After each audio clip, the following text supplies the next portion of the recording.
Pour la revoir, il m'a fallu aller à Grozny clandestinement, dans cette ville interdite, fermée à tout regard.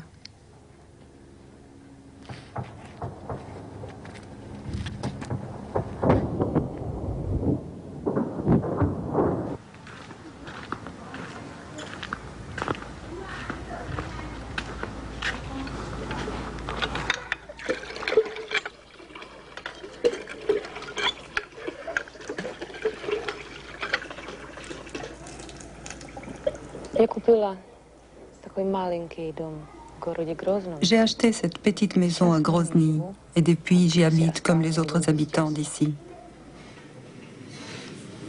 Je connais cette ville depuis très longtemps, avant qu'elle ne soit détruite. À l'époque, ça ne m'était pas venu à l'esprit d'acheter une maison ici, parce que je pouvais aller et venir. Et maintenant, j'ai envie de rester aussi longtemps que possible, voir les choses, faire quelque chose. Et j'ai acheté cette petite maison. Les gens autour savent que maintenant j'ai exactement les mêmes problèmes et les mêmes difficultés qu'eux avec l'eau, l'électricité, le gaz. Ensemble, on creuse de trop. Quand tu es comme eux, tu vois les choses autrement. Et cela est impossible pour un journaliste qui vient et repart sans cesse.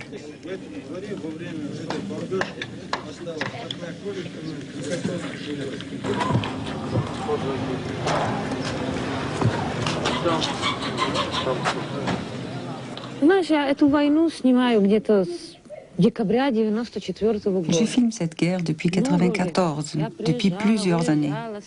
Je venais, je repartais, j'essayais de filmer des explosions, la guerre, parce que d'une certaine manière, on me demandait ces images. Plus il y avait de cadavres, mieux c'était. Toujours la même chose. Et ça dure depuis 1994.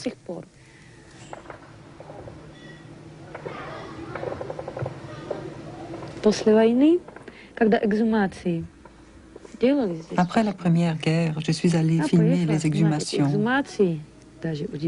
C'était étonnant de voir autant de gens enterrés comme ça. Maintenant, c'est encore pire, mais personne ne s'en préoccupe.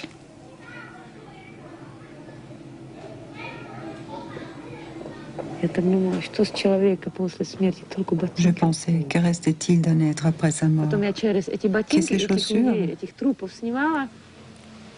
Je filmais en pensant, voilà un bon plan. Ces grosses chaussures neuves et derrière, ce qui reste de cet homme. Quel symbole, n'est-ce pas? À chaque tournage, il y avait des gens qui m'aidaient. Et ils venaient me demander, pourquoi tu fais ça? Est-ce que ça va nous aider? Oui, ils verront ces images en Europe, et alors?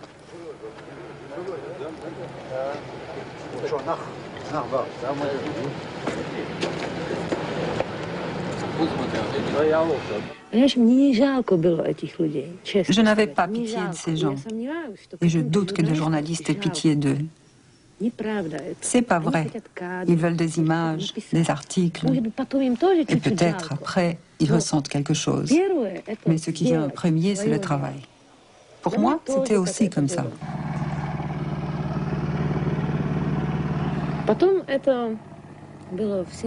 Ensuite, ça s'est passé en septembre de l'année dernière au Daghestan. J'étais sur un blindé russe qui a explosé sur une mine.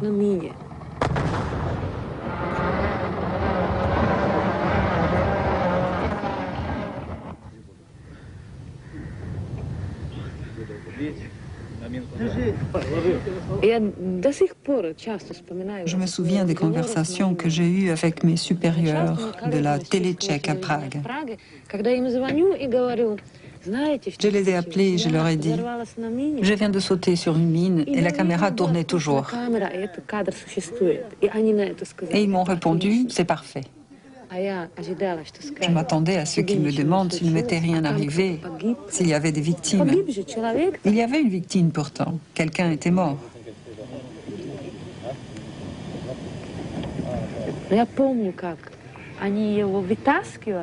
Je me souviens comment ils sortaient ses corps et ce qui restait de ses jambes qui dégoulinaient sur le blindé. Ça produisait le bruit d'un poisson qu'on traîne, un bruit abominable, avec une traînée de sang derrière. C'était pas des jambes, mais des chiffons, comme si on passait une éponge ensanglantée sur le blindé. J'ai filmé son dernier soupir. Cette mort m'a révélé quelque chose d'horrible. Comme être humain, tu plains ces gens qui meurent sous tes yeux, mais de notre côté, le journaliste qui est en toi te dit « Ces gens seraient morts de toute façon, autant qu'ils meurent devant ta caméra. » Et ça n'est pas possible. Et je pensais qu'il fallait que j'arrête. Cette guerre n'en finissait pas. J'avais de plus en plus d'amis ici, des gens proches, dont certains sont morts, d'autres ont survécu, qui sont je ne sais où.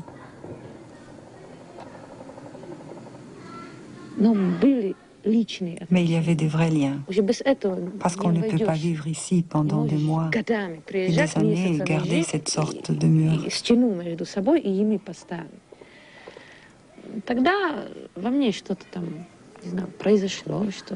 Je ne sais plus ce qui s'est passé, mais je pensais que cette guerre devenait aussi la mienne, parce que je n'étais pas celle qui se tient à côté que pour filmer. D'une certaine manière, j'en faisais partie. Le travail devenait un prétexte pour venir ici. Je me suis dit, il est possible de faire quelque chose de plus modeste, comme cet orphelinat à Grozny. Peut-être c'est plus utile l'orphelinat pour ces 50 enfants qu'annoncer à la terre entière qu'il y a une guerre ici sans résultat.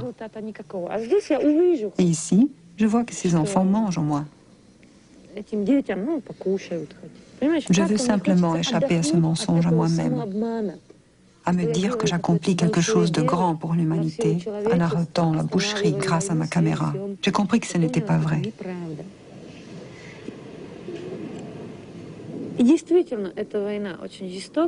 Cette guerre est injuste et cruelle, parce que tous les problèmes qui existaient pouvaient être réglés autrement.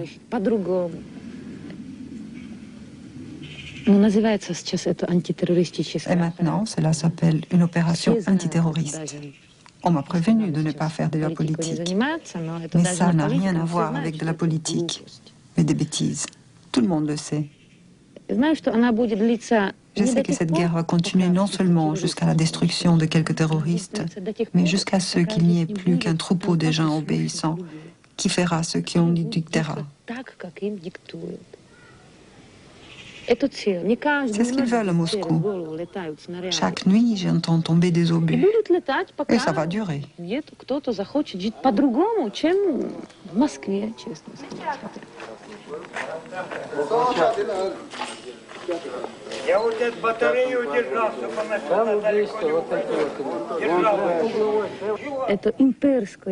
La mentalité impérialiste de la Russie, ça existe. Le résultat, ce sont les ruines d'une ville où vivaient jadis 500 000 personnes. La Tchétchénie devient comme une mer de douleur, une concentration de tragédies. Ici, il n'y a pas de nouvelles joyeuses, très peu.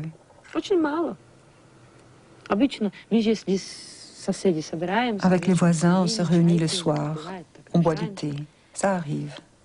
Et les gens essayent de rire.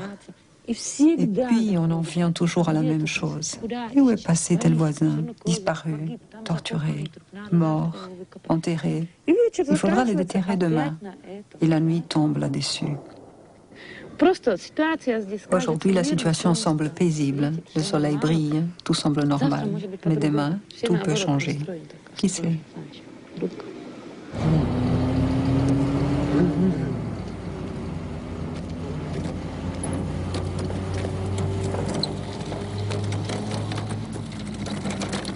Спи, младенец мой прекрасный, баюшки баю, тихо смотрит месяц ясный в колыбель твою. Стану сказывать я сказки, песенку спою. Ты ж дремли, закрывши глазки, баюшки, баю. По камням струится терек, плещет мутный вал. Злой чечен ползет на берег, точит свой кинжал. Ну, отец твой, старый воин, закален в бою. Спи, малютка, будь спокоен, баюшки